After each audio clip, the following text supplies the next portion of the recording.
to university without trailing devotedly after him, as many people had expected. Ben had gently diverted her, saying he would be very poor company at least for the first term, and she'd be better off staying where she was.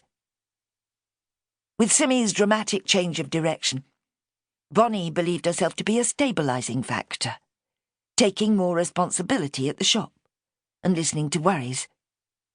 She also found the physical details of pregnancy endlessly fascinating, so long as they didn't become too graphic.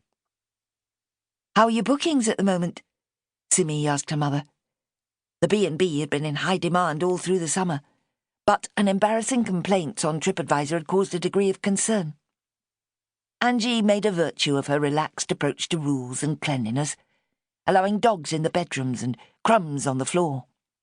The big rumpus room on the ground floor was an untidy space for families to enjoy on rainy days, with half-done jigsaws and muddy shoes, all part of the decor.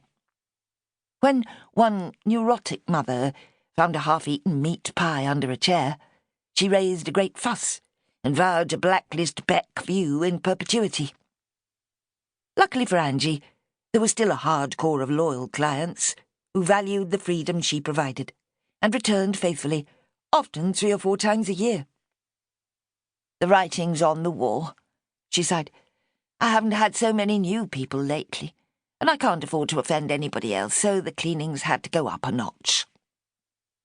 Angie was in her mid-60s, and Russell's 70th birthday was looming. Having had 1 or 2 health scares over the past year, he was much less reliable than he had been as host, bedmaker, cook, or cleaner. Angie found herself doing it all, with sporadic help from her daughter. The 3 available bedrooms meant a full house could total 8 with children, and 9 or 10 if there were babies. And a lot of people brought their dogs as well. Anyone could see that such a workload would crush even the stalwart Angie Straw before very much longer. "You could pay someone to come in and clean," said Simmy for the 50th time. Angie made no attempt to present the same tired arguments against this idea.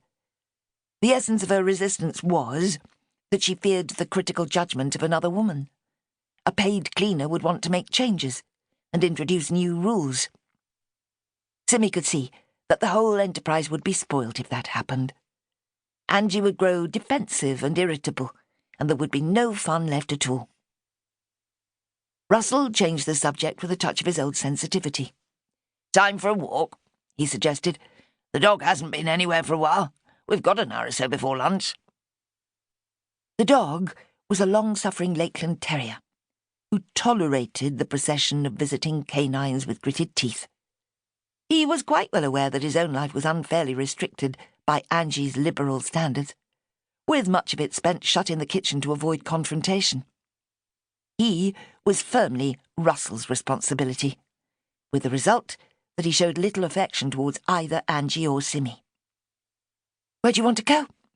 Simmy asked, with a questioning glance at her mother. "I can't go anywhere, can I? The meal isn't going to cook itself. You 2 can pop down to Bowness and back if you like, but be sure you're here for 1. That gives you time, doesn't it?"